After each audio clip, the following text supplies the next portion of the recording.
Good day to my future employer. I am Stephen Jan Vilosilio, 25 years old from Philippines.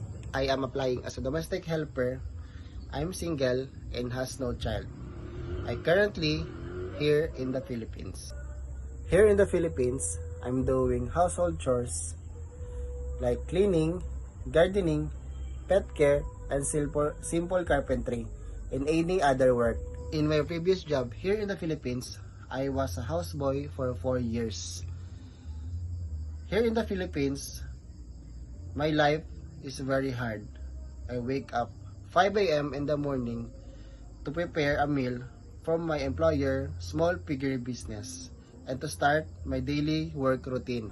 And I am here now applying as a domestic helper in Hong Kong to help my family and to start a new journey in my life. I hope you will give me a chance to work with you. I am a hardworking person, fast learner, dedicated, young, and willing to learn that has given. I will do my best to do my duty, and I promise to finish my contract as long as you need me. I hope to be helpful and trustworthy part of your household. Thank you very much for your time, and God bless.